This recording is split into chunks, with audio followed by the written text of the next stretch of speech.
Bob Ross has 1.1K viewers right now, and he's dead. Thanks. That makes me feel so much better.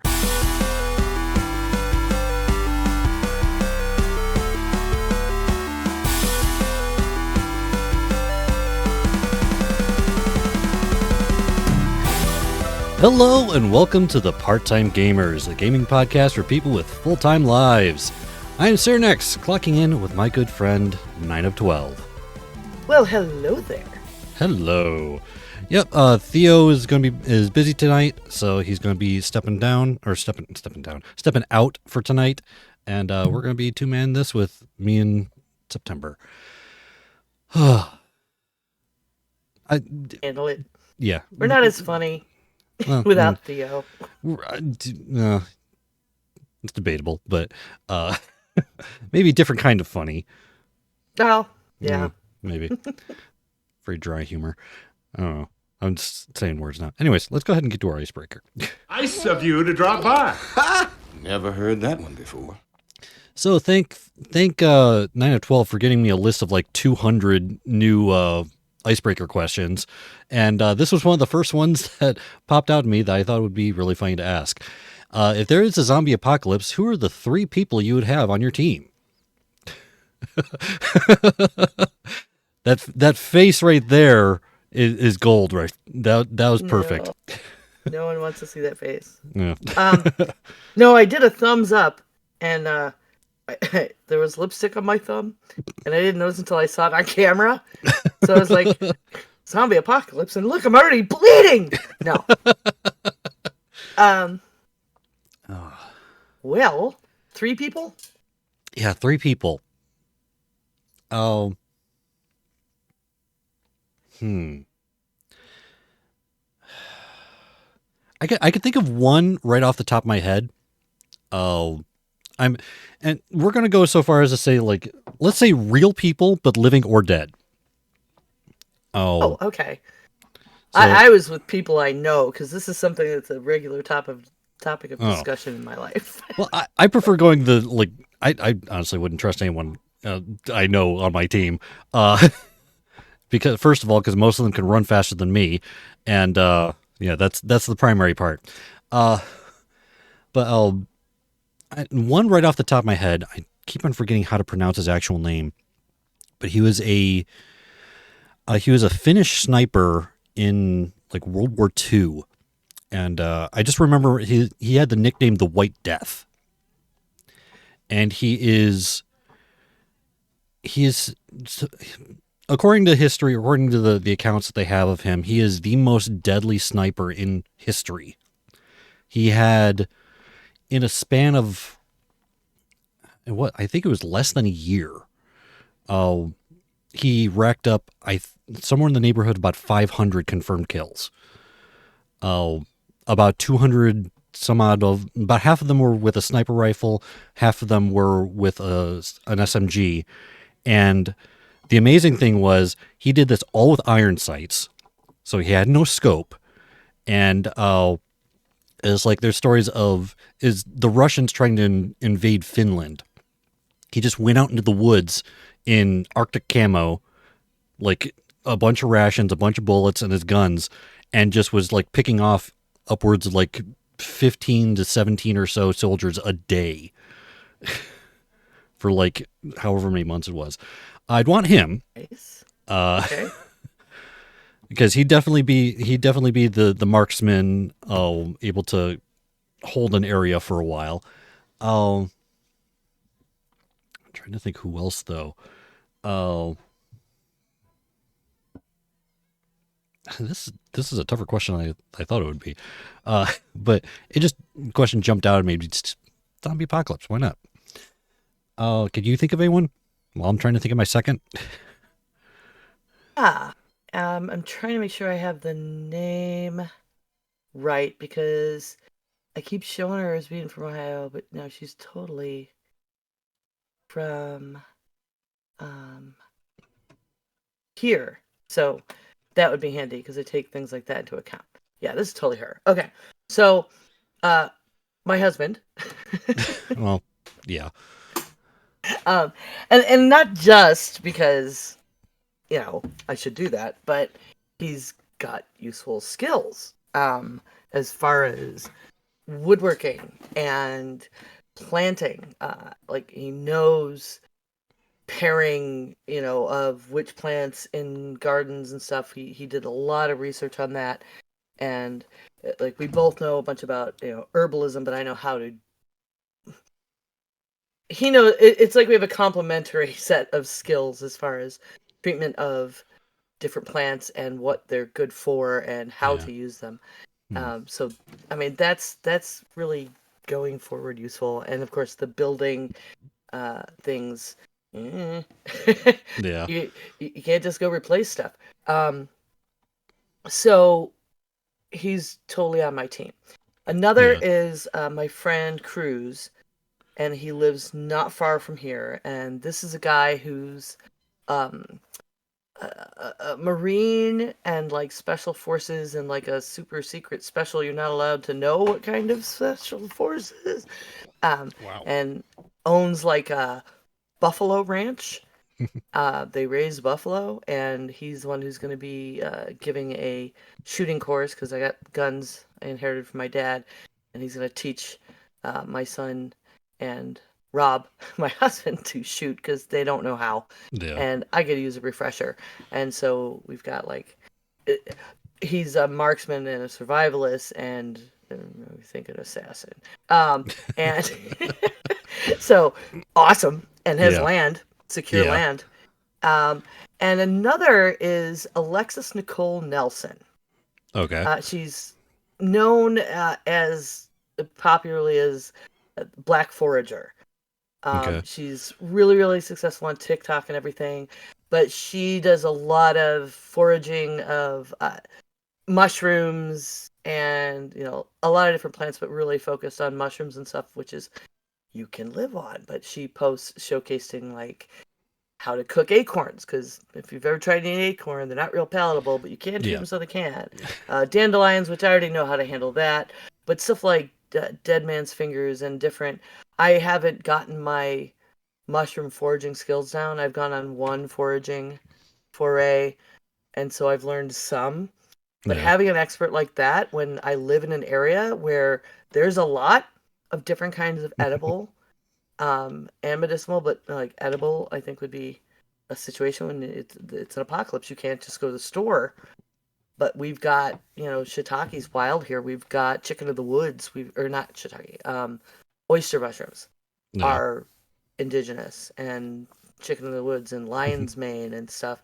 And so having someone like that, I'm really focused on survival. Obviously, is Yeah. a little more than the combat stuff, but Yeah. I feel like I've spent enough time thinking about how to secure which areas that, depending on the type of zombie.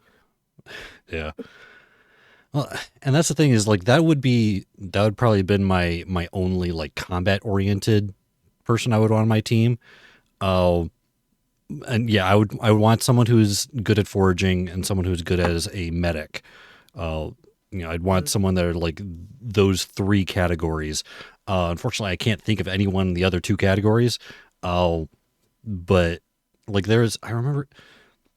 Yeah, it would be like three is hard, right? Yeah. Like a weapons expert and a construction expert and a foraging expert. Yeah. But I've got locally two friends that they're a married couple and they're EMTs. Nice. Yeah. I Well, you would got hope they that. come to my house because Yeah. they also know I will feed them. That is a strong motivator, especially in a zombie apocalypse. So yeah, I could see that. I don't know. I don't know who I would choose for the other two. Oh, but yeah, like I would probably go less with the construction and more with the medic. Oh, but that's my personal thing. Like I don't know. It's difficult to say. Oh, if I had to choose, if I Depends had how to, fast it unfolds, right? Like yeah, yeah, if you don't have any defenses built, you're gonna need a true, medic a lot more. yeah. Um, I knew you were gonna grab this zombie question. I was like, I looked through the first, 5 or 6. Well, it's and be like the second question on the okay, these list. aren't just like they're not clickbait. There's questions we can use in here, and so I threw you Yeah. the link. And I didn't want to look at them all and spoil myself, but I saw that was like a clincher for me. Like, Yeah. all right, they're not questions about like your first video game or whatever, Yeah. but these will do. I mean, yeah, I try to keep the icebreakers a little bit. This is the least like gaming related part of the show, but I still like doing it just because it's funny to see what our answers are. Oh, gives a little bit of insight into how our brains work, or sometimes don't.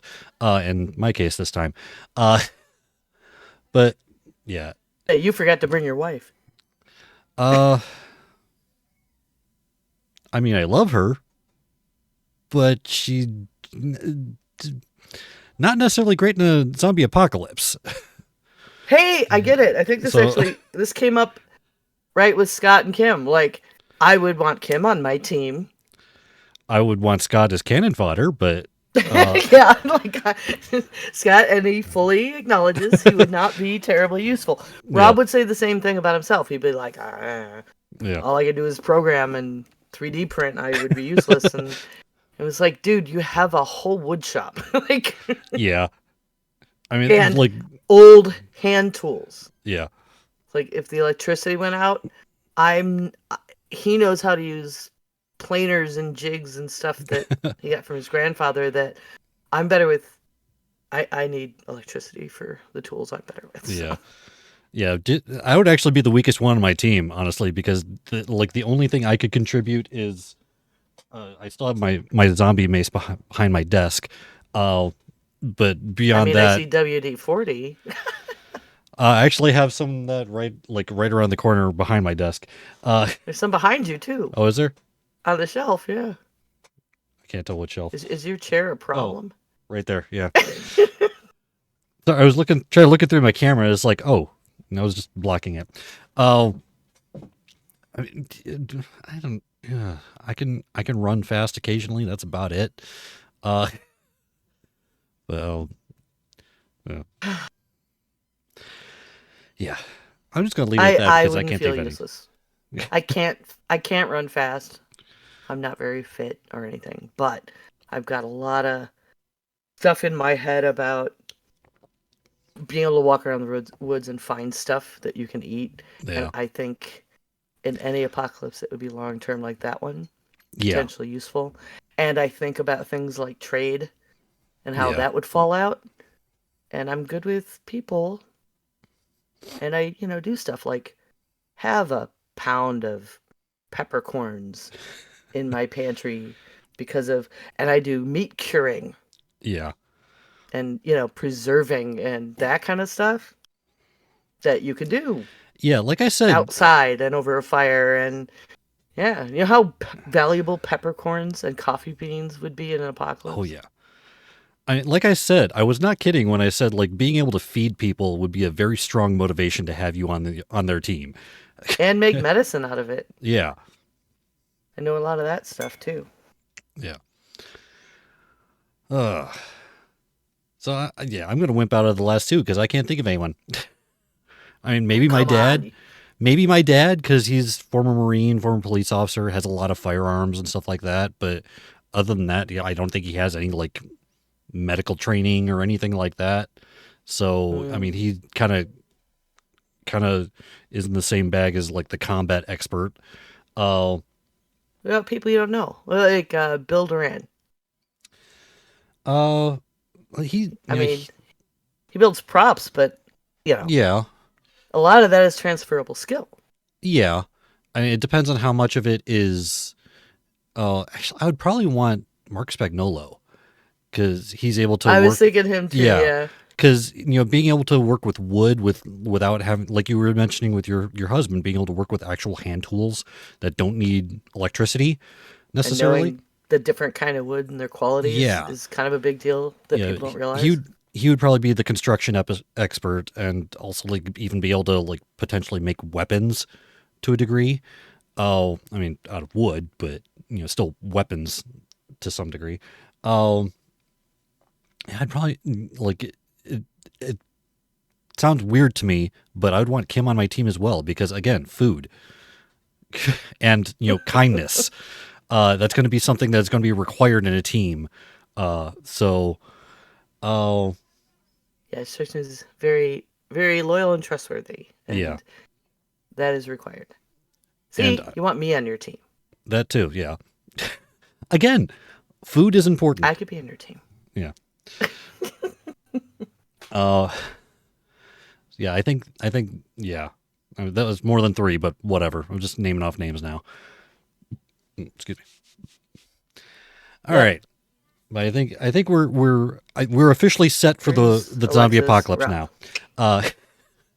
Well, good thing. Yeah. Yeah. You know, all the time I spend in my life talking about having discussions about the zombie apocalypse and who you want in your team, because we do. We really do. This is a regular drinking topic for me. And the pandemic happened, and didn't think about what you're going to do. That happened. Yeah. Although it did kick my preserving up a notch and my, budgeting, like, runs. I mean, I'm really good at keeping stuff in the pantry compared to most people, but... Yeah. Yeah. All right. On that note, let's go ahead and get into our water cooler talk, which is going to be kind of a beefy one today. Oh, yes. You get that thing I sent you? All right, so a lot of this news broke before we had our game night. If we had an episode last week, we would have covered a lot of this, but since we had our game night, we're getting to this now. A lot of this is already kind of known, but it's a lot about the layoffs at Microsoft. So, Yeah, because it was a lot. A lot. Like 1,900. So yeah. it was 8% of all of, like, Microsoft had the huge acquisition or Activision, King, Blizzard, all being one thing that we talked about over and over.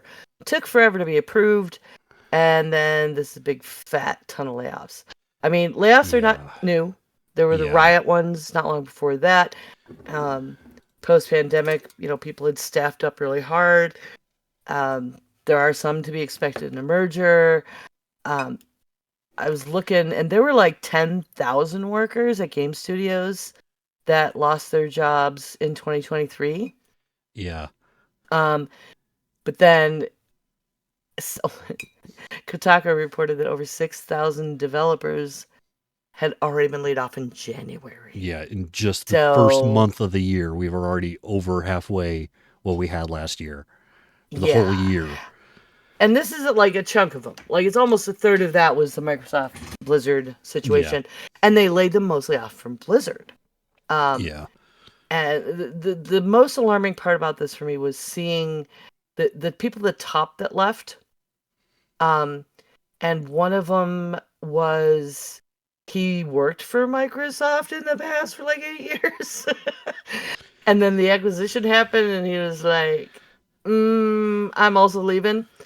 Which makes me a little nervous, and there haven't been a lot of official statements about it. It was Mike Ibarra. Oh, he wasn't for Microsoft part of the, for more than 20 years. Yeah, he wasn't part of the layoffs, though. He left on his own. Right, he wasn't part of the layoffs, but it, like, all at the same time, Microsoft took over, and these layoffs happened, and I was like, well, it happens in acquisition, you plan for that. But at the same time that he left, I found that alarming. Yeah. Like, he spent 20 years at Microsoft, and then when the acquisition happened, he just left. Yeah. So that's not cool. The other thing, man, like, did someone at Twitch know what was happening? Right? Because, all right, Riot had their layoffs, fine, but then Unity and Twitch had laid off a bunch of people right before the Blizzard Microsoft layoffs. So I think a lot of this, I mean, first and foremost, above all else that we say here, layoffs suck. I mean, that's Yeah. bottom line, they suck. The unfortunate thing is, in a business world, they are also inevitable. Especially when we've had these huge, with the pandemic, having these huge increases in tech industry, video gaming industry, and everything, and then having the pandemic lessen and go into an endemic state, and now a bunch of these positions are no longer necessary because the workload is less. Like a lot of the big layoffs in the Blizzard area is from they officially canceled the survival game that they were working on. So a lot of that team was just let go. They were just, okay, this game is no longer being made. We don't need you anymore. And so instead of putting them to a different team to develop a different game, they were just let go. And There was stuff in the yeah, announcement about part of it being they were dropping that game to focus on a couple other games they still have in development, yeah, but they must, already have full teams. yeah. I mean, that's the thing. And then another I big can't. part of it, Go ahead. like Microsoft pretty much let go of almost all of Blizzard's esports team. That one, yeah, is Yeah, crazy because it was all but 12. 12 people. Yeah, out of 72 people, 60 of them were laid off. Oh, but Yeah. Like, are they going to turn into Nintendo and just hate on their esports entirely? They had already been giving up on and not supporting, stuff like Overwatch at Blizzard, and then Microsoft, like, they're not going to support Call of Duty tournaments. They just laid off all the people that were yeah, working in conjunction with people running tournaments. yeah, That's a but shame. Like, I think that's short-sighted. uh, you also have to look at the current state of esports and the fact that it has been in decline.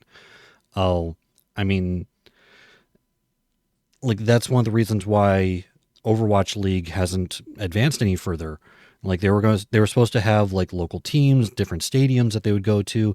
They were going to treat it like a traditional sports franchise. Well, yeah, And then the bottom fell out of that, and it's again, but it potentially a sucks lost opportunity. I mean, the world is changing. potentially. I mean, we see a lot of cons being canceled too, Yeah, but other ones are, resurging as people get to the new normal. yeah, And if you just don't have anything when people want it, because people who do esports are very passionate yeah, and dedicated on the development side and on the player side. yeah. And I one, did find it super interesting that the layoffs didn't affect any of the unionized workers. yeah, Uh, I will always say, like, I mean, they can't always protect against layoffs, but there are certain protections. This is what they do. yeah, Um, you know, r- Negotiate for better pay because the pay in these jobs is not as great as you'd think it is. yeah, It's really not. I was looking at their pay scales today and how they've had to fight for that. But it looks like everyone at Blizzard and the CWA, like none of them got laid off out of that many layoffs. So they yeah, must have built that in because we know that unionization happened recently. I mean, because that was part of the lawsuits, along with the sexual harassment stuff, is they were union busting. yeah, So they quit doing that, got some unions in there, and some of these people were able to keep their jobs. yeah. I mean, the whole situation is just ultimately, no matter how much business, like corporate's going to corporate, that's an inevitability. But regardless of that, there's no reason because like they just spent $69 billion for this studio, and they have money in their pockets. You know that they have enough to keep everyone on board, or at least not have this widespread of a layoff. But Oh just yeah, when they're posting all those profits, yeah, I right? mean, But do you have something for them to do? well, that's part of it, but there's also a matter of like this is like Scott Johnson brought this up in the same subject as well, but how Nintendo, after the Wii U, just bombed. The leadership in Nintendo took a massive pay cut so that they could keep everyone employed. And that I have a great deal of respect for that. And that actually kind of shines Nintendo in a different light for me, the fact that they were able to do that. I mean, even the very beginnings of Blizzard, before they were able to make a profit, Mike Morhaime was paying out of his own personal money. So, I mean, and in this situation, we're talking about Microsoft, which is just intergalactically, loaded with cash. 19,000 people was 9% of their gaming division. So not even like just their gaming division, 9%. So like if you scaled it down to like and it's only 1% of their total employees. Yeah, if you scaled that down to like the shop that I work at, that'd be equivalent of about 2 people.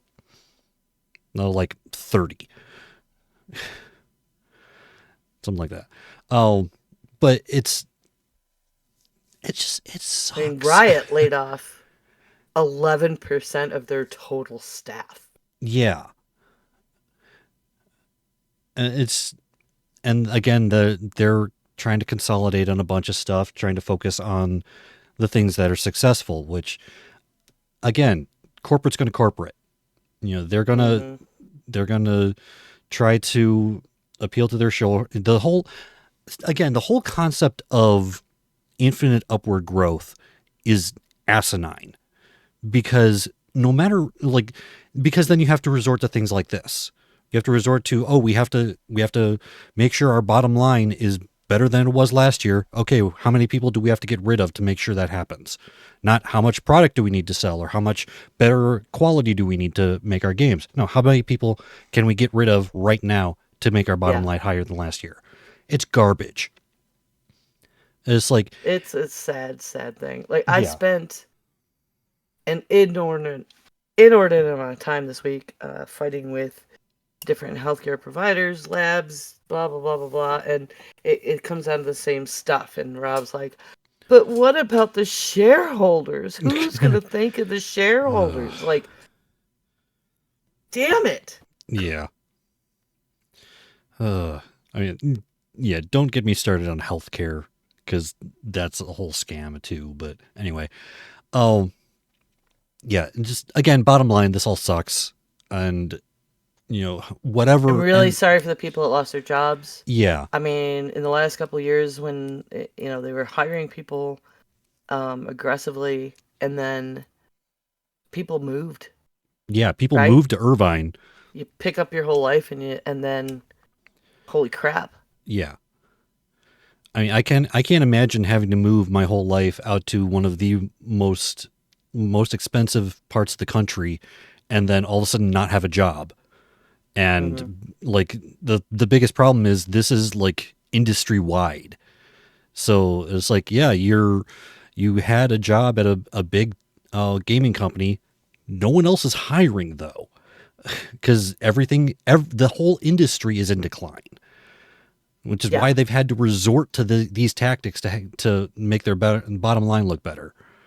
And I'm bummed about this survival game. Like, what the hell? They announced they were doing this survival game in 2022, and then when they announced these layoffs, they also announced guy said they're shifting some of the people working on it to one of several promising new projects Blizzard has in the early stages of development. Early stages? When you have something you announced 2 years ago? What? And how are you going to do it now that you've skeleton crewed? Yeah. I mean, what are these promising projects? Survival games are a known quantity. It's popular, and it's a big deal for Blizzard because they kind of stick to just their handful of known properties. Yeah. It's a big deal for them to come out with something new. They had to cancel, Titan, and they did Overwatch, which I don't care what anybody says. I think it was the same thing. They just shifted focus. But those kind of games, Yeah. which we're going to be talking about today, have their own saturation right now. Yeah. But I don't think survival games are saturated.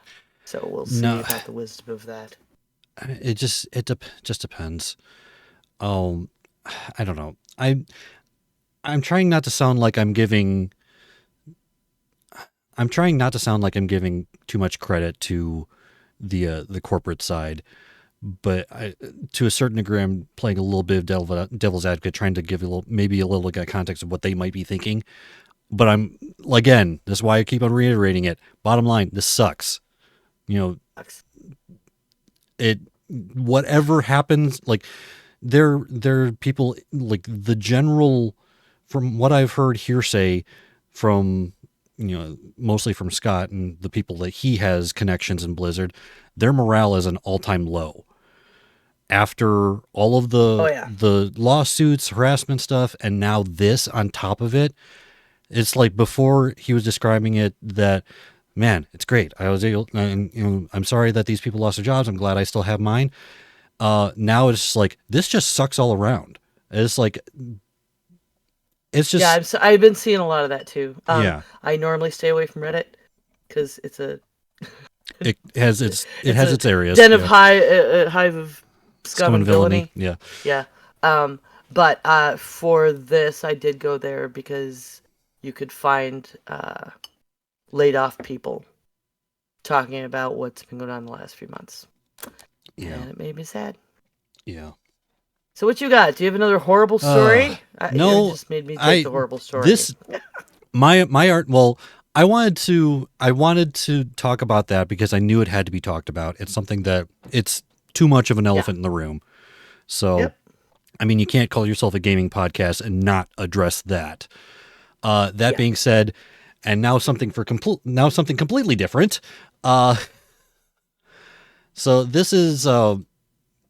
I'm not necessarily the biggest. We've made it known on this show several times that I'm not necessarily the biggest fan of like open world games, but this is one that has actually caught my attention a couple times. I keep on kind of going back to it every so often when they've had a big update. Satisfactory is, imagine it's kind of like if you took it's almost like a first person Factorio, if you're familiar with that, where you're creating these assembly lines to create these items and everything, and ultimately you need to try to get these like ridiculously complex items together to send up to this space elevator for whatever project it's called. I don't remember what it's called off the top of my head. Before the beginning of the year, I believe in November, they released their update 8, which gave a bunch of upgraded to Unreal Engine 5 and everything that comes with that. So all the behind the scenes stuff because of that, and the just a bunch of really cool additions and technical improvements. So then the big question is, when are they going to come out with 1.0? So they're still in early access right now. They've been in early access for development since 2019. So they've been in early access for 5 years now. People are wondering, when are you going to be going into 1.0? So they gave a timeline. They gave, bottom line, they're going to be going out into 1.0 this year. They don't have a firm. Sign up now for the closed beta. Yeah, you can sign up now for closed beta. The game is still technically in the alpha step for them because it's not necessarily feature complete. But the way they've done it, I think is actually kind of cool. From update 5 on, they've actually broken the team into 2 different segments. One segment was working on all of the updates, all the major updates for the game, going up until now. But there was a separate team that was working strictly on features that were going to go into 1.0. Things like the narrative, things like just they haven't said exactly what the features are yet, but there's going to be a narrative to the game. There's going to be different features added to the game for 1.0 that we have not seen yet in any of the updates. the one kind of caveat to this whole thing is after update 8, they merged those teams back together so that they can focus the entire team on 1.0, which means there's not going to be any more updates until 1.0. So, but this is a game I've had my eye on for a while now. It originally was an Epic Game Store exclusive, and then eventually, like a year after that, it finally went to Steam. I actually bought it on Epic, and then it bought it again on Steam when it came out there. Oh, So that's like this. This game is actually a lot of fun. It's one that I can. for those out there who don't realize what a big deal that is for Sean and open world games. Yeah, This came up earlier today. Rob asked what we were talking about. I told him we were doing Exoprimal. And it's like, yeah, this month's theme was we're doing these shooters, and even though Sean was like, I know you don't like shooters, it's like, not I don't like shooters. I've like a few. Just some give me vertigo, and he's Yeah. like, okay, so does that mean next month you're gonna do open world games? we might. I mean, And Sean I has don't to know. deal with it. I'm like, I mean, I don't know. I got them to do Chore Core, so we'll see Yeah. how long it takes to do I open mean- world. And then you bring this up is Yeah. hilarious. I mean, granted, I try to stay away from early access games in general. So if we do talk about Satisfactory, it won't be until it comes out in 1.0. But like with that as well, I've also played a little bit of Pal World. So that's actually kind of entertaining to me as well. But like I get in these moods sometimes of just playing an open world game. I don't necessarily stick with it for very long, but I do enjoy it when I am there. It's just eventually I get to the point where I'm trying, like the complexity gets too much to the point where it's like, okay, I'm spending 6 hours trying to figure out this one problem and I have not accomplished anything for this entire day. Like, what am I doing? That's the problem I tend to get into. I know. We still haven't So- covered Arceus. I know. Yeah, that's true. But this is one I've had on my eye on for a while, and I'm glad to see them finally going into 1.0. Like I said, it's been early access for 5 years already. It's been in development for even longer than that. Wow. Nice. So, yeah, that's all I had. Cool. Just excited about this Okay. game coming to 1.0. Right on. Yeah, It does look cool. yeah. It's definitely got some, like I've kept up with the updates, like what each update's added, and like seeing how the advancements they've made and how the gameplay works and everything, what kind of additions they've made. They're doing a really good job. Plus it's Coffee Stain Studios, which they're the same company that publishes Deep Rock Galactic. So I do love this company's cleverness, the play on words, like that it's this factory assembly line situation, and the game is called Satisfactory, Yeah. and that the studio is Coffee Stain Studios. I Yeah. love that too. So yeah, I'm turned on by clever wording. yeah. Good to know. All right. Well, before we get back to work, I'd like to mention our Patreon, patreon.com/PTGcast. If you like what we're talking about and like to help us out with our paychecks, you can go there and do that. And drop us $1, $5, $10 a month. It all helps. We appreciate all of our coworkers who help us out. As patreon.com/PTGcast. And with that, let's go ahead and get back to work. Morning break is over. Morning break is over. So, as September mentioned a little bit earlier, this month we're going to be talking about team-based shooters, and we're actually going to be talking about a couple of games that I've been wanting to talk about for a while, at least a couple of months now. The first one we're going to be talking about is Exoprimal, developed and published by Capcom. $59.99 on Xbox, PlayStation, and Windows via Steam. And more importantly, is also available on Game Pass. So that's another thing about the games we're going to be talking about this month. All of the games are either on Game Pass or free to play. So all good pricing there. So in our description for the videos or for the live streams, I've described this as a dinosaur apocalypse game. It's more mechanically, it's a team-based, what I prefer to as a coopetitive wave shooter. That actually wasn't a typo. I meant it to be coopetitive. That's my term for Okay. games that are both cooperative and competitive in a certain sense. Okay. So, and the reason why I say it's a coopetitive game is because you're playing as a 5-person team racing against another team.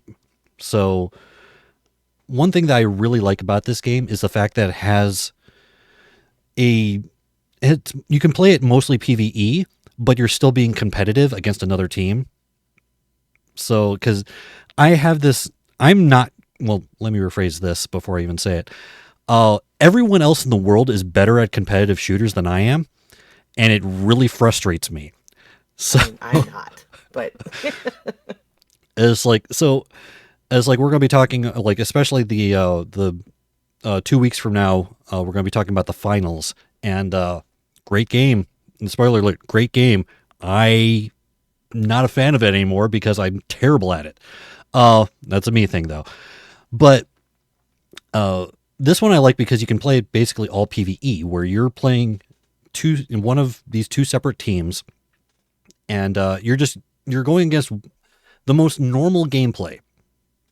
Let's start there because there are some caveats. The most normal gameplay is you're going through these stages and you're trying to complete these objectives, get to the final mission, complete the objectives in the final mission before your team finishes theirs. So it's this race of these two teams to complete their objectives first. Oh, if you play it on PvE, the final mission is just like the regular missions. You're playing on your 5-person team, racing against the other team. You're not directly connected to, you're not directly interacting with each other, with the exception of an item called the Dominator. The Dominator allows you to take control of a powerful dinosaur and go into the opposing team's game and interfere with them. But other than that, in a PvE setting, there's no direct interaction with the opposing team. PvE, completely the opposite. Once you get to the final mission, you are directly in contact with the enemy team. You're fighting them. And it's kind of, I think it's like a push the payload type scenario. yeah, it's payload, but it's timed Yeah. and it's really short. And the way the maps are, you don't run into the other team until the very end. So you would really have to split up to get any PvP during most of the run. Yeah. It's a little janky in that respect. I was telling Sean before we started that I had seen some reviews of it and watched some YouTubers, and this one clever gentleman was saying, like, why didn't anyone play Capcom's Dinosaur Overwatch? Well, here's why. And yeah, it is so much that. Although I like the art is so different, and it's beautiful. This game is beautiful to look at. Yeah.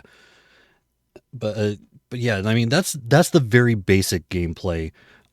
Is you're going through these waves of, and you like there are different objectives as well. Like you have the most common of which is dinosaur cull, where you're trying to kill off specific numbers of certain dinosaurs that are coming at you, which is an important thing to keep track of because I have actually lost matches because people were focusing on the wrong dinosaurs. It is very important to look at which dinosaurs you need to go after because a lot of times they throw like 3 or 4 different types of dinosaurs. You're only focused on one. You should kill that well, and one. your big robot overlord does give you, like, tells you out loud. Yeah. So that's handy. That's a good gameplay aspect. Yeah. And there's also area defense. There's VTOL defense, which are both kind of similar, except with VTOL defense, if the VTOL is destroyed, you have to start over from scratch. In area defense, if the little pylon in the middle can be destroyed, but it just regenerates and you keep on going. But you don't get to pick your mode either, though. Yeah, you don't. The objectives are randomized. The maps are randomized. I don't like that. Like, I do like that. It can be, but like when some of them suck or you're better at others and you're trying to level your exosuit, right? Yeah. Because the only way to get to the exosuit extra stuff. Like you Yeah. have to level them individually, and when you're trying to play with a team of people and get basically geared up to be whatever role is needed, that's rough, man. Like Yeah. you want to be able to pick a main and then be able to use it, but the game doesn't have a high player volume. And I can see where that's very frustrating for a lot of people. Which is weird because like I'm playing on Game Pass and I never have any issues finding a game. Like I've seen I think that's helping. yeah. It being on Game Pass now. But, Well, it's on I was Game reading Pass since today, the beginning. It still hasn't topped up over 100 users at a time. Like, and that was I find that hard to when the believe. Monster Hunter crossover happened. Yeah, I find that hard to believe because like I don't know if I think part of it might be I don't know if Steam is cross-platform compatible with the Xbox. I think I might have seen that the different ecosystems are separate. So like Windows and Xbox are in one ecosystem, PlayStation's in another ecosystem, and Steam is on a separate one. Because I've seen like the Steam reviews on this are mixed at like 68%, and I don't understand why. Because every time I play this game, I have a blast. I definitely rate this much higher Did than... you have to sign into Capcom Yes. to play it? Okay. Yes, there's a Capcom account or whatnot that you need to sign Yeah. into for that. But again, I don't know. I think I read on their site that they're still separate ecosystems. So it might be because there's not a high volume on Steam specifically, but I think there might be a much higher volume on Xbox and Game Pass. Because like Listen up, developers. We want that cross-platform stuff. We want it so bad, right? do. Like, by finding a game I can play on Steam, on my Mac, or on my Xbox is like, we want to play together. We shouldn't all have to have identical shit. Well, part of the problem is just the infrastructures of each of the different systems. I mean, you'd have to have all of the systems communicating with each other, which all of the systems have started off completely separate. Yeah. So, yeah, but hardcore edgelord gamers will say like they don't get the same responsiveness on their box and blah blah. Remember the Overwatch, stuff where people were like, "You just have an advantage if you're on a different machine." Whatever. Yeah. I don't know, but everybody calm down. It's a game. Yeah. I mean, have fun, please. In my experience with this game, I really enjoy this game. Like, yes, the leveling up system can be a little bit rough at first, but there's still... I've seen people who have blown away the game as like a level 1 exosuit and are beating level 20s. So there is still a lot of skill involved. Like no matter what, you still have to hit your targets. So it doesn't matter how high a level you are. If you're not hitting your targets, you're not contributing. So there's still that. Sean, you were saying you were terrible at shooting. I'm terrible at shooting player-controlled characters. AI characters, I'm much better at because they move in more. Yeah, that's something that this game has, like, that is like a black hole opens up and literally pouring out, like falling.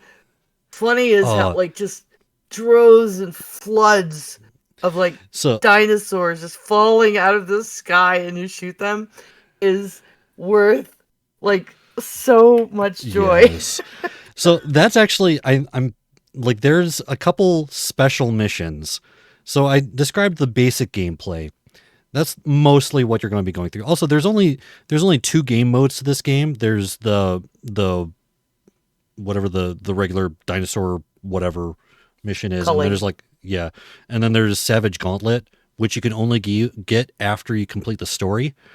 So one thing that I really like about this game as well is the way they present the story, because there is a story actually in the game that you can go through and complete and everything, but there's no story mode.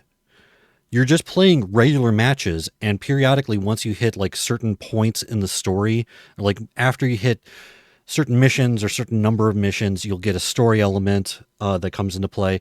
And some of those missions are story-esque missions, And there is one that, like you were describing, where it just you get to the end of the mission and the final big thing is this giant black hole that just rains raptors down on you, and your goal is to kill 2,000 raptors to complete that wave, which is a lot considering normally you get like 50 to 100 is like the goal. And this, nope, 2,000, and they constantly come at you. But raptors are like the lowest of the dinos. They're relatively easy to kill off, but still you need to get 2,000 of them. But I like the fact that they have these different story missions. They also have missions where they'll actually bring both. I love these missions when they bring both teams together and you actually fight together against like basically a massive raid boss. As this single 10-person team. I streamed a little bit of this, about 2 hours of it on Friday, a couple days ago.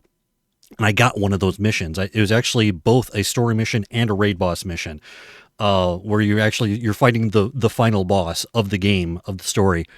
And it's just it took us like probably almost 35-40 minutes just on that one mission alone, just because of the different things we had to keep on going to. They basically everything culminated into this mission. So just like you have, area defense over here, you have to, once you unlock that area, you have to grab the hammer to bring it over here to break this thing, to unlock this other thing, to bring it over to him and make sure that he doesn't fire his thing at you. See, I love that. Like having like raid mechanics, like different bosses have different mechanics you have to get around, and the environment changes. Yeah. And the plot of that is, right, like your robot overlord, whatever the hell Leviathan is, it's almost like, what's it called in X-Men, right? Like the training Cerebro? room. No. Danger Room. Danger Room. Yeah. It's like a Danger Room situation, right? Kind like of, yeah. When you're doing your payloads and this and that, you're in cities, you're in a more familiar atmosphere, but these raids are like a danger room, and then the floor is lava, and but yeah, this story gets wild. It's just like I will not, like, I was amused by the story, but it's a sci-fi story. It gets pretty crazy. Like, you find out Leviathan was like in charge of, like, there's this whole time travel element because whenever you do a match, it's always at the same time, at the same day in time.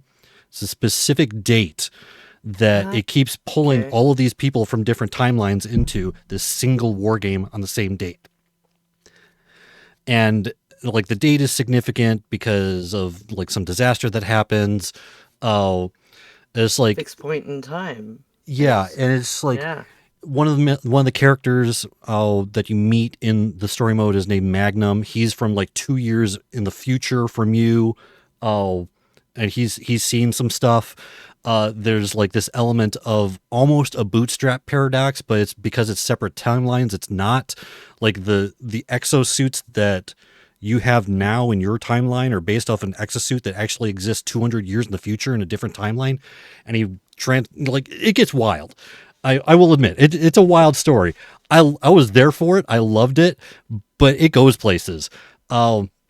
I love the snarky, sarcastic, funny, like the Leviathan, this whole situation that you're being put into these dangerous situations for some weird reason you don't understand. Which they do explain that in the story, but you get bits and bits of, right, you're getting bits and bits, but the snarky ass personality of this AI looking thing is so funny. Yeah. Right? Instead how of it just like makes up words. It just periodically just says words that aren't actually words, but you can understand what he's trying to say. But yeah, so there's that whole story element to it, which I really enjoyed. But further on, like the actual exosuits themselves, I think are actually really well designed. I think it's actually cool how they do the exosuits, because you start off with there's attack, tank, support. When you start off, there's 3 attack, 2 tanks, 2 supports. Once you level up your player level, you can buy the 4th attack, the 3rd tank, and the 3rd support. So there's a total of 10 suits that you can get baseline. But in the first major update that they had, they added what are called alpha variants to each of those suits. So it's like the most basic suit you can get is the Deadeye. It's a just very Call of Duty-esque suit where it's automatic rifle, grenade launcher, that kind of stuff. When you get the alpha variant of it, its weapon changes into a shotgun / burst rifle, which I think is actually a really cool combination. But most of the design of it, the abilities and stuff are basically the same. They basically just kind of change the weapon, which you'd be surprised how much that changes the gameplay. So I mean, it's a pretty big change in a lot of these respects. And recently they just did another update. There was a crossover with Monster Hunter, which that was another. I was watching some of that gameplay today. Yeah. It's like that was another raid fight that I had in my stream on Friday. Oh. Was it was like the giant fire wyvern or whatever it's called from Monster Hunter. Red dragon. It's a fire breathing dragon. Red Basically, wyvern, yeah. But yeah, I got to fight that in one of the missions, which is kind of cool. But when they did add that update, they also added, I think, was it 3 or 4 more beta variants. So some of them have 3 options, some of them have 2, but you unlock those you unlock those variants by leveling up the base version, and then you can purchase the variants of them. So like Did you use or see any of the Street Fighter stuff? Yeah, there's another crossover. They had some Street Fighter, like you can get a Ryu Deadeye skin, which is really fun because see like this mechanical, like he looks like Ryu. But he's got like silver skin and everything, like skeleton. Yeah, right. Mechanical skin and everything, and he's just running around with a machine gun. So cool. Yeah, they have I think they have the Vigilant exosuit gets a Chun-Li skin.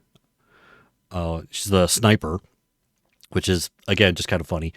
But yeah, it's Capcom, so they can do these kinds of crossovers. It's fun to see. Like some of the skins that they have on there are just weird. Like you can turn one of the tanks into a giant teddy bear.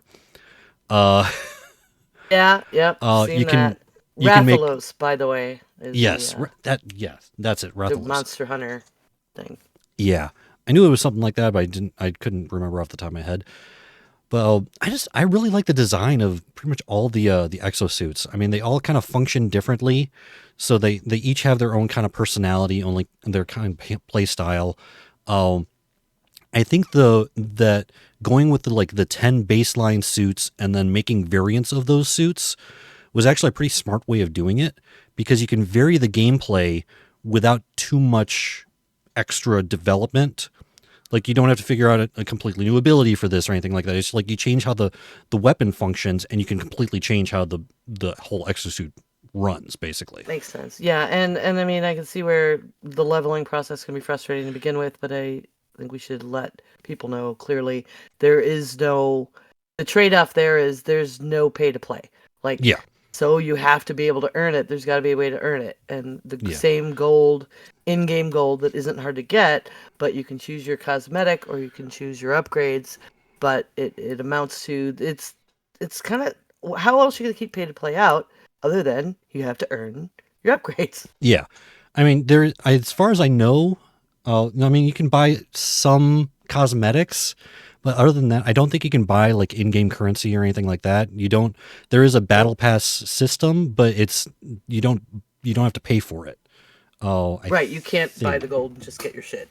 I actually don't remember if there might be a premium battle pass, but all of that is pretty much cosmetic stuff. So, and like I haven't, like other than my subscription to Game Pass, I have not put a single dollar into this game, and I've played over 100 missions now, which is probably still relatively low comparatively speaking, but I've been having a blast with it. But one thing that does help with a little bit with the leveling process is the modules and the rigs, which are things you can add to your exosuits that kind of augment their abilities. Modules basically kind of they passively augment some of your stats or some of your abilities, how they function. There are a lot of general modules. There's a ton of them, and those can be put in any slot on any exosuit. And when you level them up, they're leveled up for everyone. So if I start a new exosuit, I'll just load up you have spaces for 3 modules. I just load all 3 with general modules that I have maxed out. And they're usually like things like, oh, I take less damage from small dinosaurs, which are like raptors and stuff like that.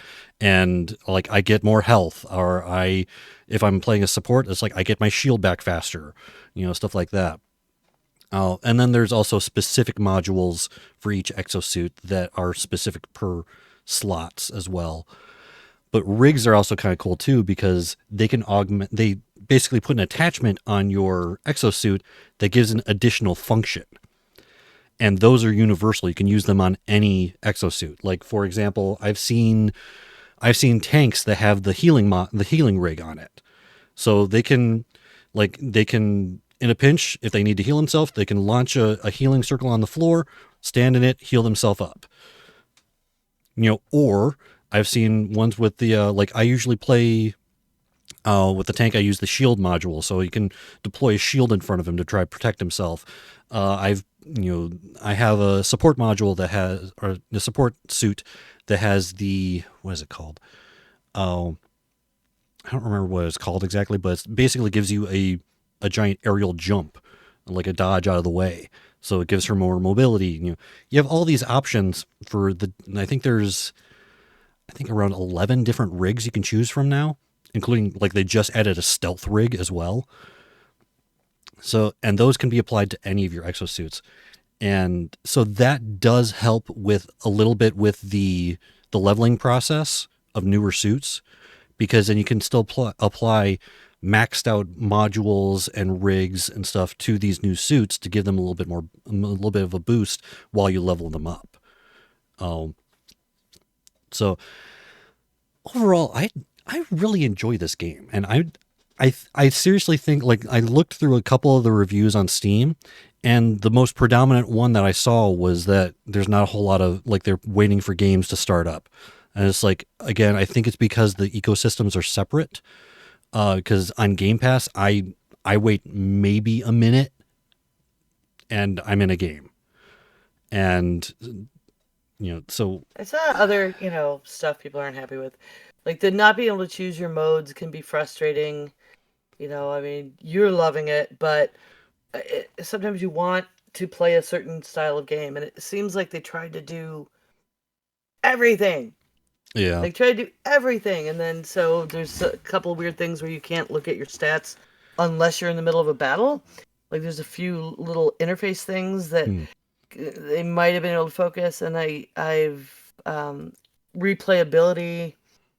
It seems replayable to me, but I saw several reviewers complaining that, like, it didn't have a lot of replayability, and when you're investing in live online stuff, like, you need that to keep people coming and keep people interested.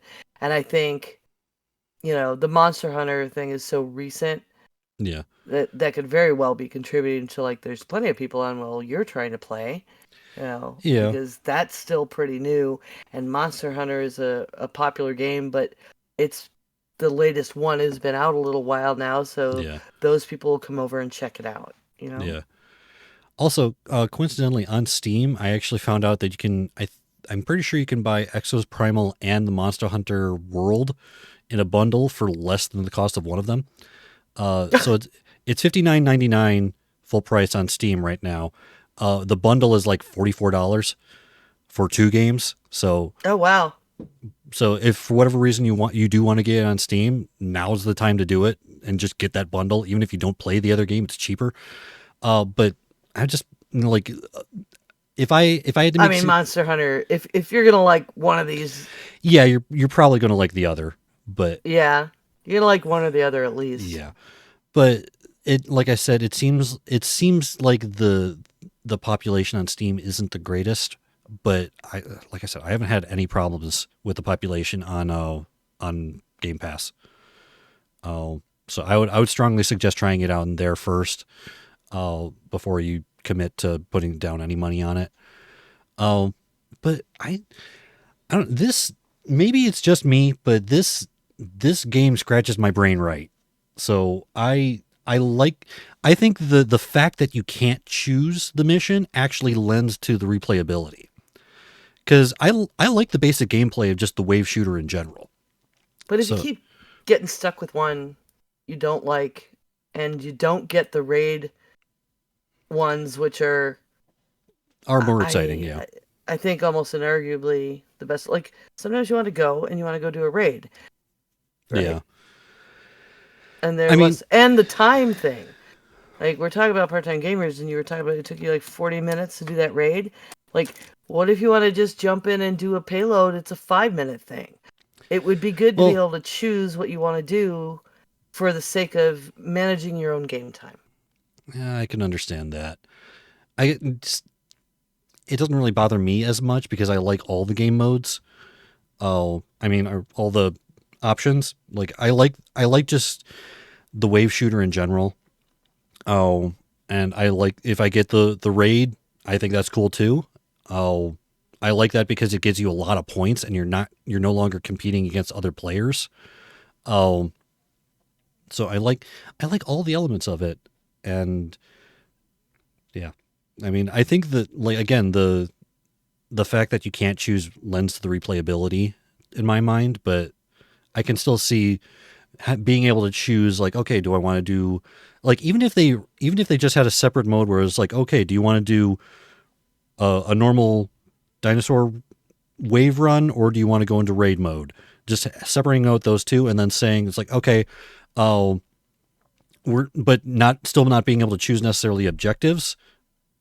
Like, okay, it'll give you a random raid. Like that would be kind of enough. Yeah. Although would they be again accused of just lifting that from Overwatch as well, right? Because you don't get to choose necessarily which town all the time, right? Yeah. And the maps are. I do want to say about the maps, because with shooters and problems I often have with Vertigo, this is one of those where the maps have a more field of vision, a virtual field of vision that doesn't give me vertigo. Okay. When I'm trying to navigate, through streets or up and down, like I don't have to throw up. Well, that's good. So it is playable for people. Well, some people. Different things in that realm trigger different people, but this one felt, I mean, Overwatch is a good comparison. Yeah. It's not Doom, right? Yeah. But I think one last note about why it has one game mode. I think a potential reason why they have that is because the way the story works. Because like when you're going through the story, you get certain missions that are integral for that story. And though, like, you can get put back into those missions to help someone else going through the story. Oh, and it forces that, though, I understand. The lowest level person in your party, you'll get forced back to stuff only they can do. Okay. That makes sense. I Which, mean, for people who have been spending a lot of time, they're pretty mad about that. It's really not helping them progress because you're not getting the kind of points you would for the kind of ones that you can do now. Again, that's what this guy said.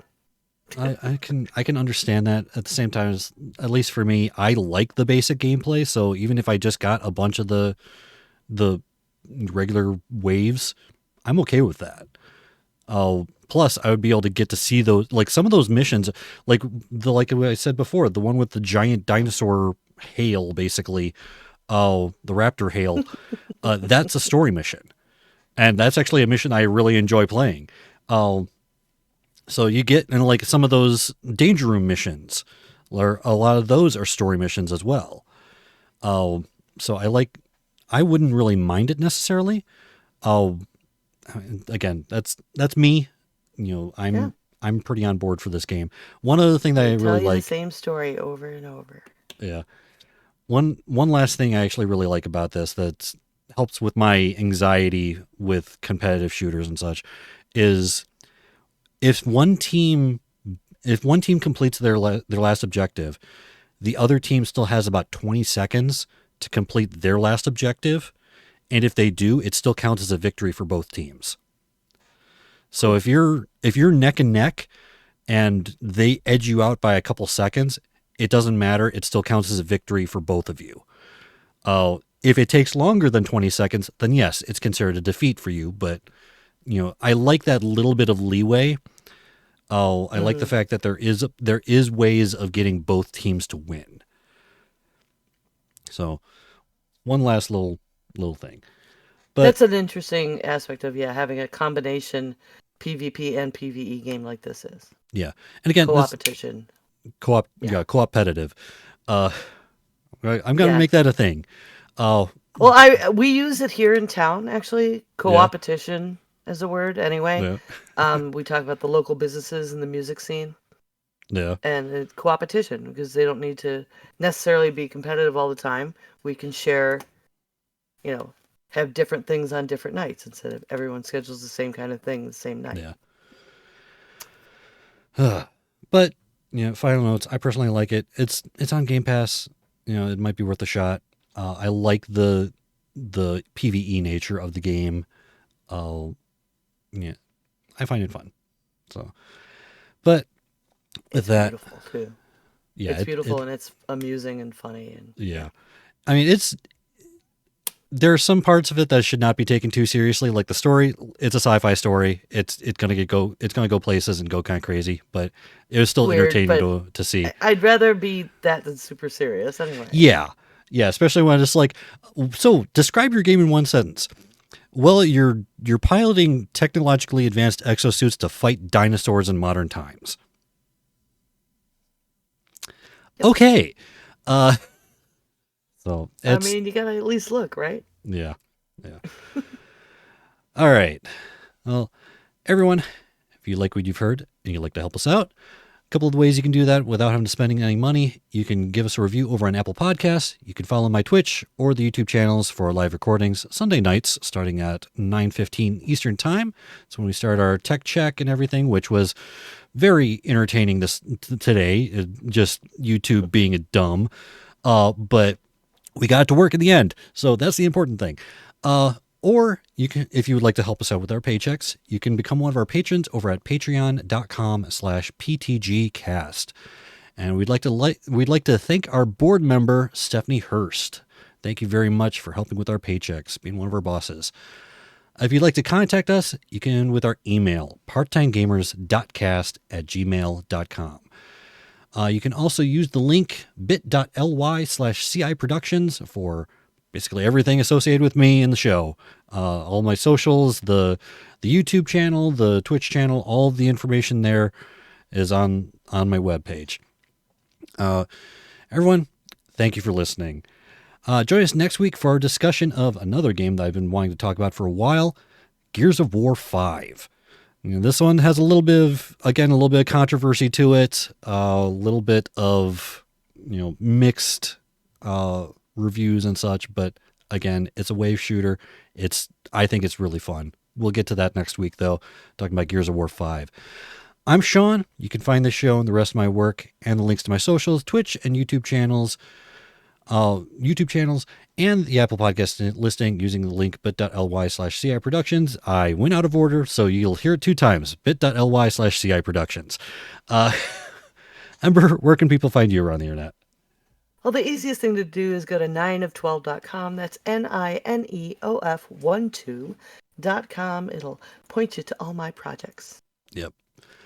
And I will admit I still have yet to follow Tipple Theory. I need to do that. You need to remind me repeatedly until I do it. Because I'm a terrible person. I'm sorry. Podcasts ever. Yeah, I know. I'm a terrible person. I'm sorry. I'm not even asking you to show up live. What's the matter with you? I will subscribe to it. Because especially just for even the drink advice, because I'm pretty sure if I told Sean what I did with the amaretto I have in this cup, he'd probably want to murder me. But we'll see. We can learn, yeah.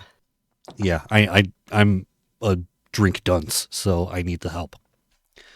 And everyone can find Theo at swellcast.com/thatoneweirdo. I believe he's still doing Rabbit in Red Radio as well. It seems like it's... What's going on with that? He mentioned it right now. last time. I'm not I'm not sure if there's still things going on with it, but next time he's on, we'll get clarification on that. Anyways, everyone, until next time, we are the Part-Time Gamers clocking out.